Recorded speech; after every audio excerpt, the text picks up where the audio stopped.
Allahu Allahu Allahu Allah Allahu.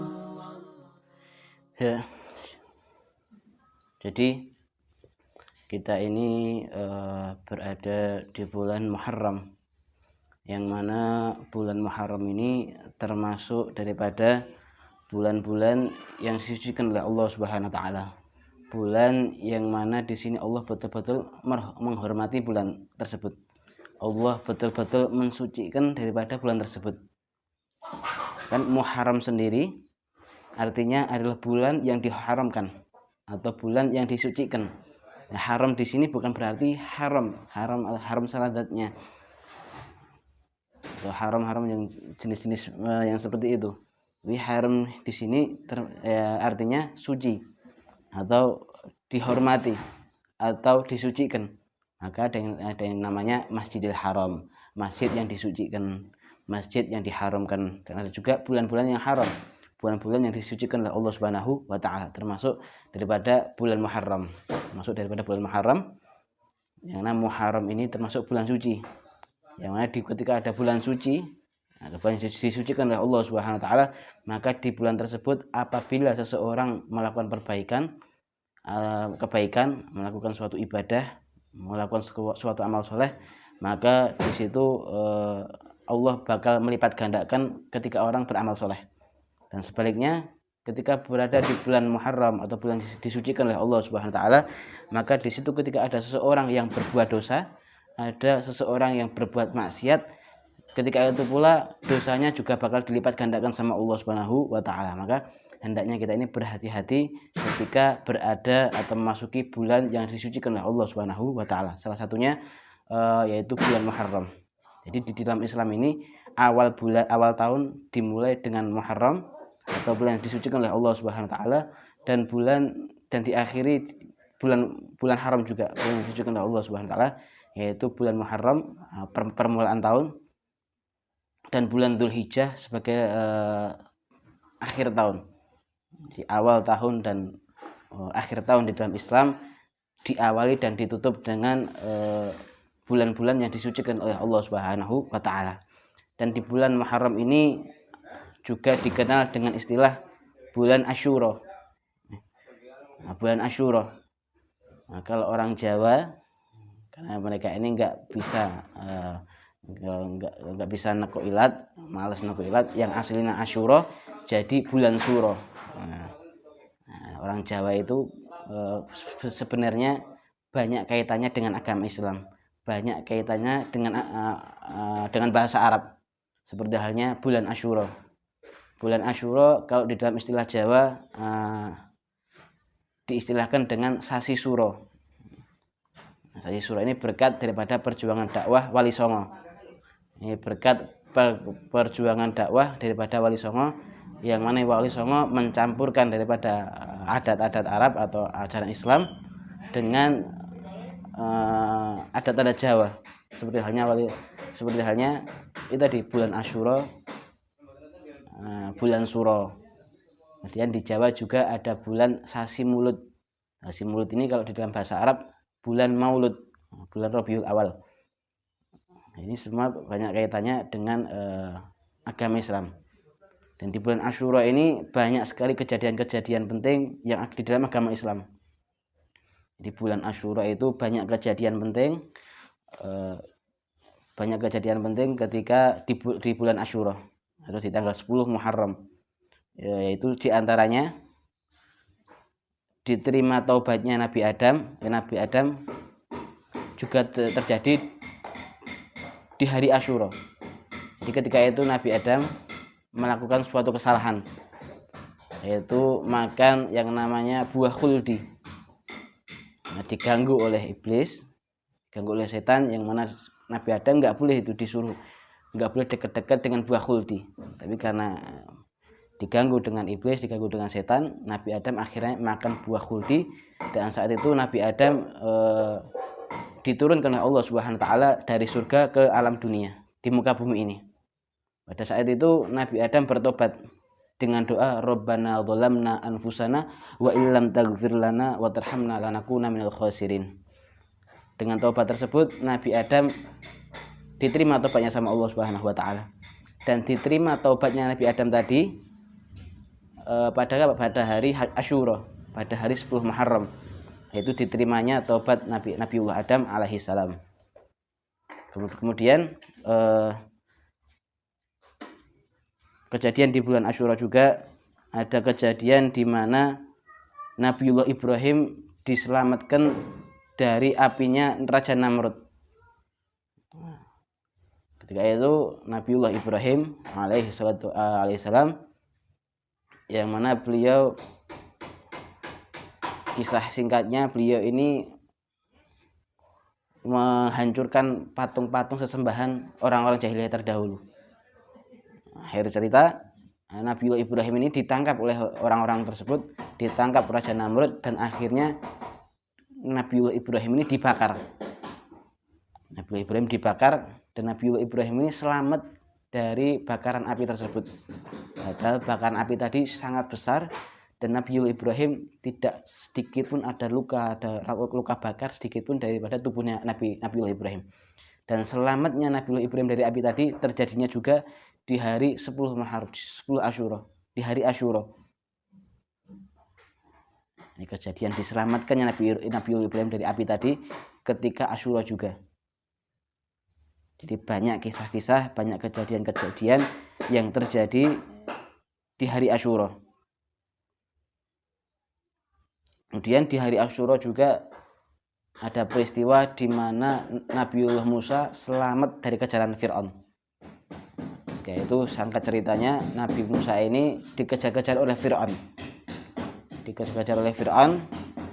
Yang kemudian Nabiullah Musa diberikan keistimewaan, diberikan mukjizat oleh Allah Subhanahu wa taala berupa bisa belah yang namanya laut dengan tongkatnya. Ketika itu Nabiullah Musa belah laut dengan tongkatnya, akhirnya laut pun terbelah dan Nabiullah Musa lari dari Fir'aun melewati laut tadi. Dan akhirnya ketika Nabiullah Musa sampai daripada daratan lagi dan Fir'aun pun belum sampai, akhirnya laut pun tadi tertutup lagi dan Fir'aun dan para pengikutnya tenggelam di lautan. Dan Nabiullah Musa pun selamat daripada kejaran Fir'aun, dan Nabiullah Musa pun menang atas kejaran daripada Raja Fir'aun tadi. Dan selamatnya Musa tadi terjadi ketika pada hari Asyura juga. Ini sangat banyak kejadian.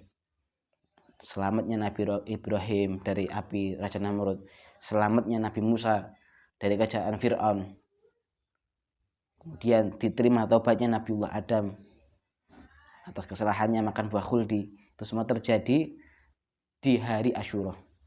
Dan ada kisah lagi juga yang mana kisah ini terjadi pada Nabiullah Yunus. Jadi Nabiullah Yunus ini singkat ceritanya, beliau sudah ngerasa sumpah. Nabiullah Yunus sudah ngerasa gagal. Nabiullah Yunus sudah ngerasa dakwahnya ini sudah nggak bisa diterima masyarakat. Akhirnya bahkan ini dakwahnya beliau itu ratusan tahun tapi nggak diterima sama sekali oleh masyarakat pada zaman tersebut. Akhirnya Nabiullah Yunus putus asa dan beliau lari daripada masyarakat tadi dan tidak mau dakwah lagi di situ. Beliau ikut rombongan di kapal untuk hijrah ke suatu tempat, dan ketika itu terjadilah badai. Akhirnya singkat ceritanya Nabiullah Yunus ini dibuang ke laut. Dan akhirnya Nabiullah Yunus ini dimakan oleh paus. Nabiullah Yunus ini dimakan oleh paus, masuk di perutnya paus selama berhari-hari. Nabiullah Yunus ini dimakan oleh paus di perutnya paus selama berhari-hari. Dan ketika itu Nabiullah Yunus pun mengakui kesalahannya, dan beliau selalu berdoa kepada Allah SWT dan selalu berzikir kepada Allah SWT dengan zikir La ilaha illa anta subhanaka inni kuntu minadh dhalimin. La ilaha illa anta subhanaka inni kuntu minadh dhalimin. Jadi ngakui bahwa Nabiullah Yunus ini ngakui bahwasanya aku ini adalah orang zalim ya Allah.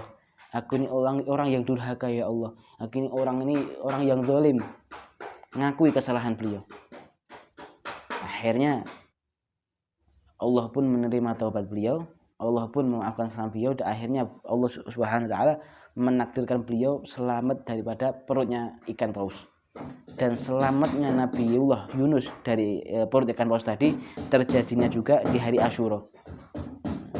Di hari Asyura beliau selamat daripada perutnya ikan paus, keluar daripada perutnya ikan paus. Dan itu terjadi pada hari Asyura.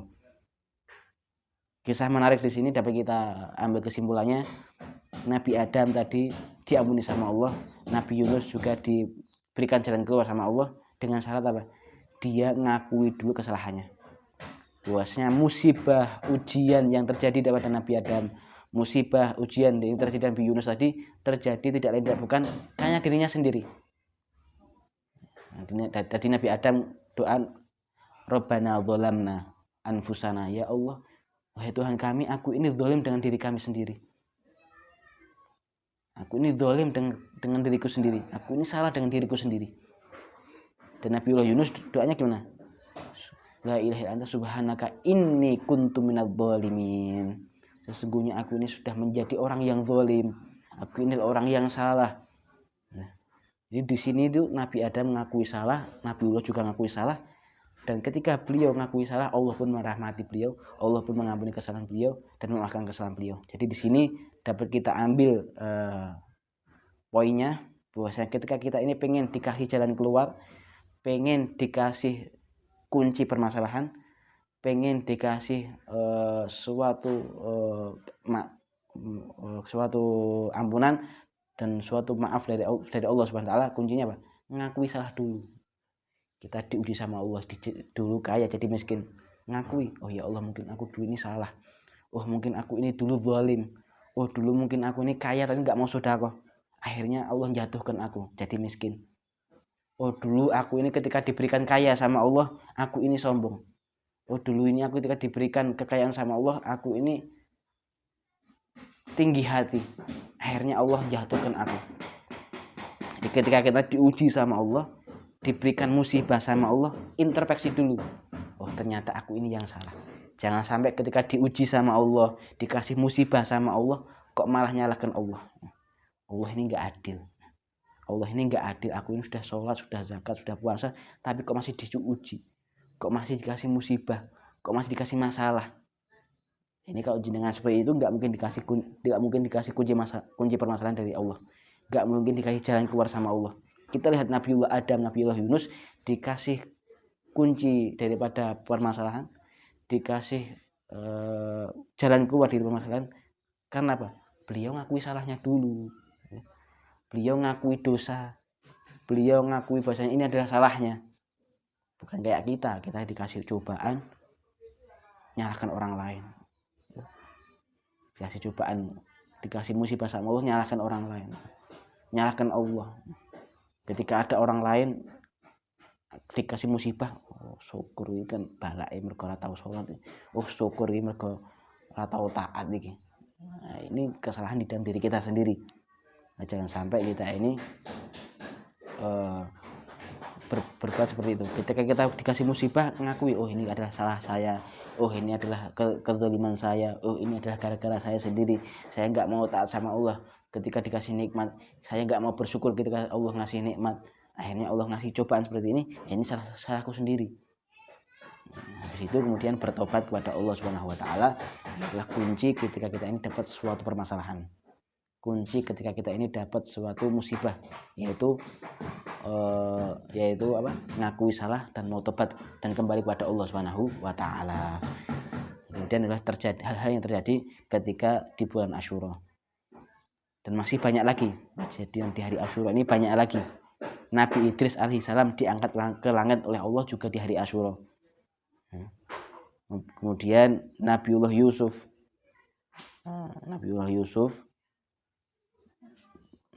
ini selamat dari sumur, dikeluarkan dari sumur juga di hari Asyura. Dan ketika Nabi Yusuf kan dimasukkan oleh saudaranya ke sumur itu. Nah itu ketemu lagi dan bisa selamat dari sumur tadi juga di hari Asyura. Kemudian Nabi Ayub itu kan diberi sakit, dicoba sama berupa sakit bertahun-tahun, dan sembuhnya sakit Nabi Ayub ini juga ketika hari Asyura. Dan Nabiullah Yakub ini kan ayahnya Nabiullah Yusuf. Ketika Nabiullah Yusuf hilang, Nabi Yakub ini nangis sampai beliau ini buta matanya. Dan akhirnya beliau dikembalikan penglihatannya lagi, bisa lihat lagi juga di hari Asyura. Banyak kejadian besar di hari Asyura.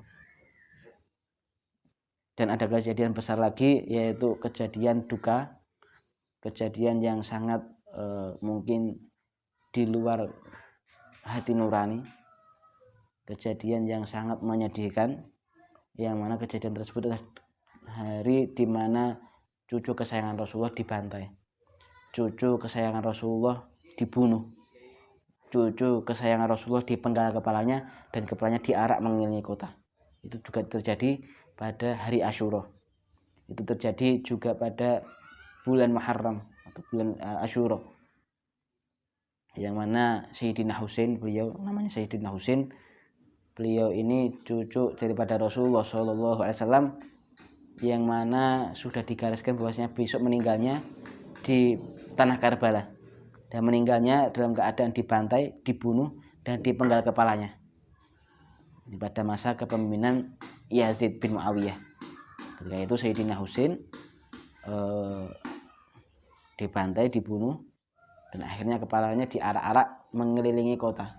Dibayangkan, cucunya Rasulullah sampai dibantai, cucunya Rasulullah sampai dibunuh, cucunya Rasulullah sampai dipenggal, dan kepalanya itu nggak main-main, diarak-arak keliling kota. Misal di Solo ini, di Solo kepala Sayyidina Husain ini diarak dari Pasar Kliwon sampai ngelilingi kota Solo, ini diarak pakai tombak itu. Menunjukkan betapa kejamnya orang-orang saat itu, betapa sudah hilang keimanan orang tadi. Ini karena apa? Karena hubbud dunya ra'sun ala khoti'atin. Ya, cinta dunia itu adalah pangkalnya semua kesalahan. Orang-orang sampai membunuh cucunya Rasulullah karena cinta dunia, nggak mau turun jabatan, takut jabatannya diambil Sayyidina Husain. Sayyidina Husain pun dibantai, dibunuh, dipenggal kepalanya. Kenapa? Karena hanya semata-mata cinta dunia. Padahal Sayyidina Husain adalah cucu yang paling disayang Rasulullah Shallallahu Alaihi Wasallam. Maka orang-orang Jawa, ya, khususnya orang-orang Jawa, karena saking menghormatinya sama cucu Nabi, saking cintanya dengan cucu Nabi, saking nggak mau kita ini bersenang-senang di hari dukanya keluarganya Nabi, sampai-sampai ketika di bulan Syuro, orang Jawa itu nggak mau nikahkan anaknya. Ya, adatnya orang Jawa itu ketika di bulan Asyura nggak mau nikahkan anaknya, nggak mau ada macam-macam hajatan, nggak mau ada macam-macam syukuran ketika di bulan Asyura. Kenapa? Bukan karena nyiroro kidulnya, bukan karena mistisnya, bukan karena nanti ada bala atau macam-macam, enggak, tapi karena orang-orang Jawa terdahulu sudah dikenalkan wali songo dengan Ahlul Bait Nabi Muhammad, dan sudah dikenalkan bahwasanya di bulan Syuro tadi bulan di mana kematian Sayyidina Husain, dan orang-orang Jawa sudah dikenalkan cinta Ahlul Bait dan nggak mau senang-senang di mana hari dukanya keluarga Nabi Muhammad, nggak mau ada hal-hal yang membahagiakan atau hal-hal yang bahagia, senang-senang, hura-hura ketika di bulan Asyura. Ini boleh garis bawahi, banyak di kalangan kita kok nggak mau nikah dikira karena takut mistis, ya. Padahal enggak seperti itu.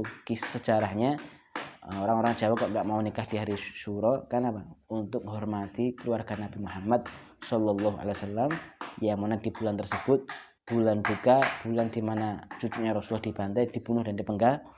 Dan ketika itu orang-orang Jawa karena sudah saking cintanya dengan Ahlul Bait Nabi, nggak mau nikahkan, nggak mau senang-senang di bulan Asyura. Nah, itu semua terjadi di bulan Asyura. Tadi sejarah tentang hal-hal yang terjadi di bulan Asyura.